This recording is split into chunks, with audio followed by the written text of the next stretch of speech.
Welcome to the Our Team Podcast, powered by eXp Realty. Are you an agent looking to level up? Are you someone looking to buy or sell real estate? Fantastic. This is the show for you. Welcome to the Our Team Podcast. I'm Brian Auer. Today, I'm here with a couple of people in the office that are kind of off to the side.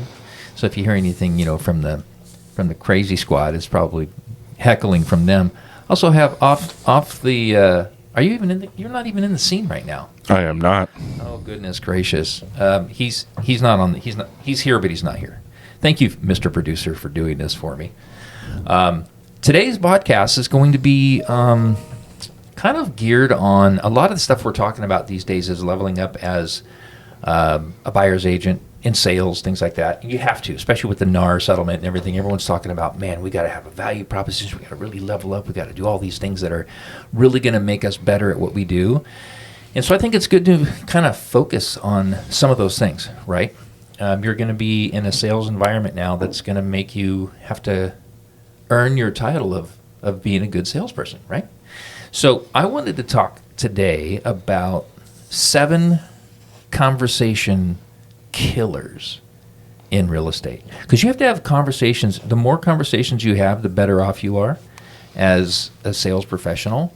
And you want to make sure that you're really connecting with your prospect through your conversation. I mean, that's why you're having conversations, right? You're trying to move the needle, in the sales process, but you're having conversation, trying to connect with the buyer or the seller. This is not just for buyers, for sellers too. There's certain things you can say or certain traits that you can exhibit in conversation with a prospect that will just kind of cause them to go, I'd rather work with someone else, right? So I have 7 of them here. There actually was 12, but I narrowed it down to 7 because I think they're the most important that pertain to our industry. The first one is just talking too much and not listening. And I do that sometimes. I do it out of nervousness. Sometimes I'll get a call from sometimes it's even a past client that's asking me questions when I just start going off.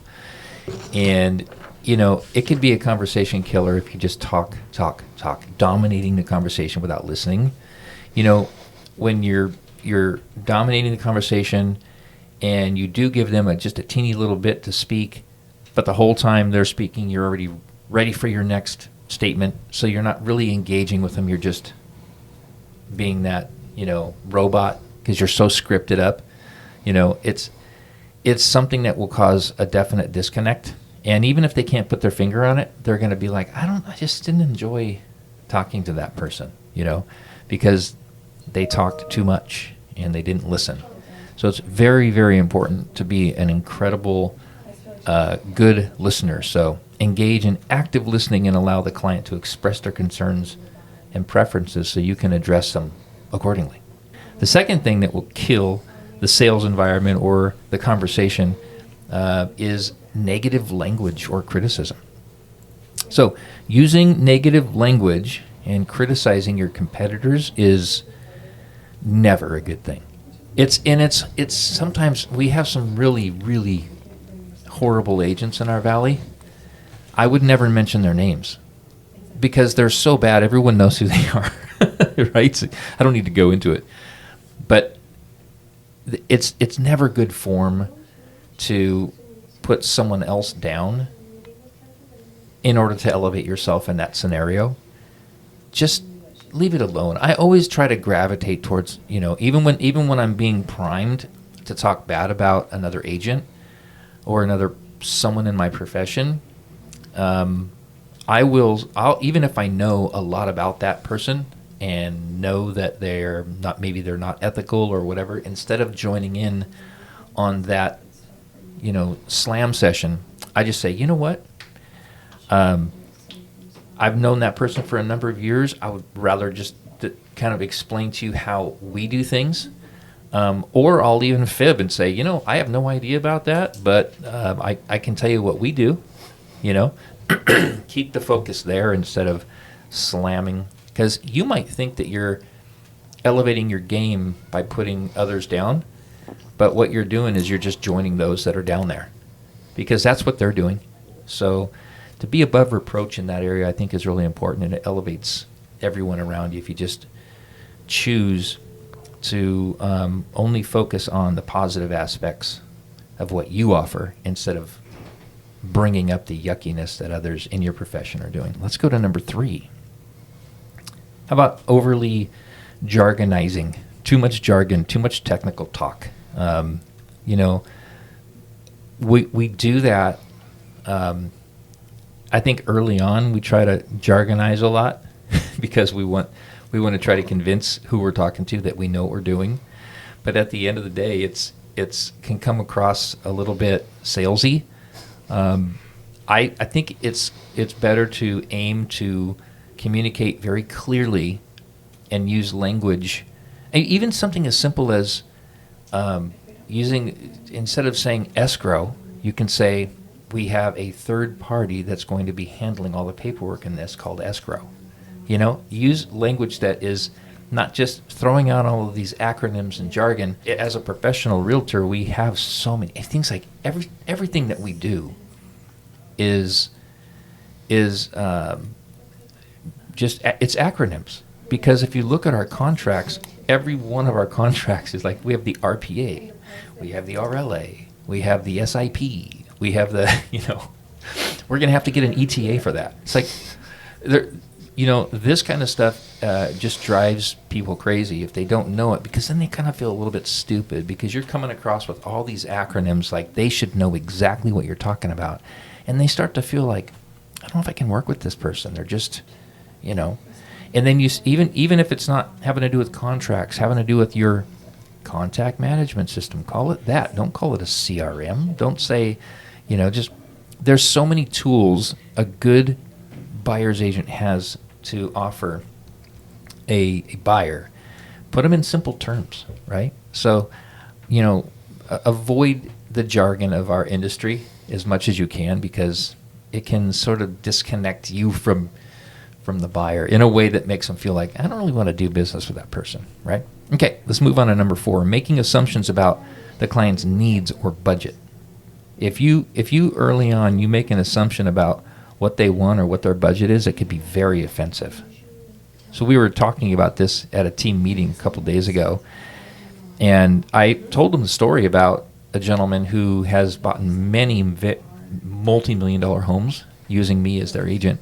And the first time I met him was at an open house in one of my REO properties.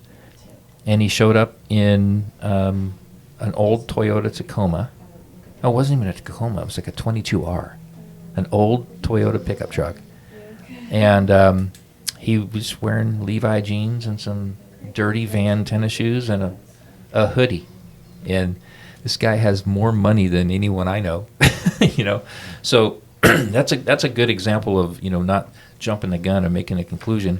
I mean, there's a fine line between using discernment in a sales situation to kind of know after a lot of conversation where somebody is and where their needs are. And that's also being very perceptive and good at sales, as being able to use judgment and discernment. But early on in a conversation, that's a killer. You don't want to make those early assumptions about their budget or their needs.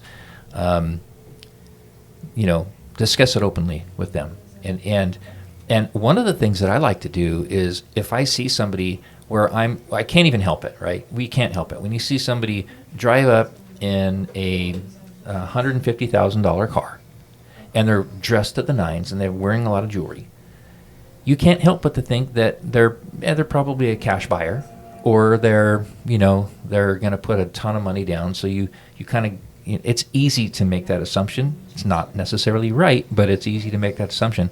One thing's for sure is they want you to make that assumption, because that's why they're dressed like that, that's why they're driving that, and that's why they're out there in public looking like that. But what I like to do is, when someone walks in, like my buddy Nick, that pulls up and looks like he barely has a couple nickels to rub together, I like to ask them, so are you paying cash, or would you rather do financing?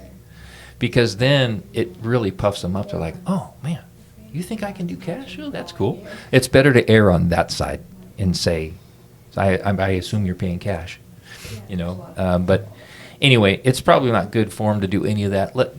Have open discussion, to find out what their needs are before making assumptions. The fifth thing is not tailoring the conversation to the client. When you are having a conversation, you need to personalize your scripting. Again, this can be on the phone. This can be, hopefully this is more of a face-to-face thing, but you really need to personalize your scripting. We are so good at scripts on our team. We know kind of exactly what to say, when to say, how to say. And if your prospect gets the sense, you're just getting to know them, they get the sense that you're just kind of rattling off the scripts like a robot, you're not tailoring the conversation to them, it's not gonna land. It's not gonna feel personal. You're not gonna connect. Good conversation means connecting, good connections with your prospects to gain their trust, right? And I am very, very scripty sometimes. I can hear it, because when somebody's asking me a certain thing, I've already found the script, and I'm about ready to. So I have to remember to insert their name. I have to remember to say it at the tempo that they're asking the question. I have to mirror and match and make sure that I'm doing the type of scripting to keep me organized in my thoughts and keep me on target. But I do need to make sure I'm tailoring it to them. So that's the fifth thing. The sixth thing is being overly aggressive and pushy. Like, how much does that kill a conversation, right? You're trying to have a conversation with them, but you're just trying to keep them focused on the sale, focused on the sale, focused on the sale. You're gonna not last if you're like that. There's very few people. Actually, the only people that appreciate that approach are other salespeople. So if I've been told when I've been too pushy before that they like that style, because they're also in sales and they just want to get it done. They're D personality and they just want to, get to it. And I was able to keep them kind of focused on it, but that's the very small amount of prospects are going to be okay with that style.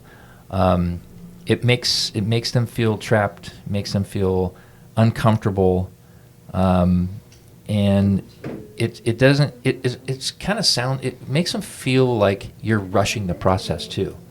Buying a house is a big deal. And even if they're an investor who just wants to get another property for their portfolio, there's a lot of questions that need to be answered. There's a lot of things in that initial conversation that need to take place, and being overly aggressive or pushy is not one of them. So avoid that at all cost. The last one is failing to address objections. Ignoring or dismissing client objections instead of addressing them can lead to a total breakdown in trust. So be prepared to acknowledge and thoroughly respond to their concerns. They will very early on, if you ask the right questions, will tell you what their biggest fears are. So make sure when you're communicating with them that you're constantly going back to how this is going to help you overcome that fear. We're going to do this and this. That way you never have to experience that again. Addressing their objections is going to win the day. Failing to do that, just kind of sticking to your way through the conversation is, could likely cause them to say, I really don't want to work with you. And again, because of so many changes that are happening, positive, good changes that are happening in our industry, we need to be leveling up in every way, especially with buyers right now. And so when you're creating your unique selling proposition, your value prop, right? Keep these things in mind that, of course you need to be a really good negotiator, and you have to be aware of things that you may be doing that will kill a conversation and make people not, because you could explain to somebody that you're the best negotiator in the industry, in the area, right? But if you do it in a way that employs too many of these conversation killers, you're still not going to get it. You have to be likable. You have to be, able to communicate and connect with someone. And so these 7 things will keep that from happening. That's why I wanted to share that with anybody that cares, and any agent out there that's listening. If you're taking notes, I'm gonna blast through them real quick. 7 conversation killers. The first one, talking too much, not listening. The second one, negative language or criticizing other agents around you. The third one is using jargon or overly technical terms. Number 4, making assumptions about the client's needs or budget. Number 5, not tailoring the conversation to the client. Number 6 is being overly aggressive or pushy. And number 7 is failing to address their objections. So that's all I have for you guys today. I hope you found a little bit of value in that. Hope you took some good notes. If you didn't want to take notes, but you still want my notes, reach out to me and I'll send them to you for free, no strings attached. Appreciate you tuning in. We will catch you on the next one. Before you go, would you do us a favor?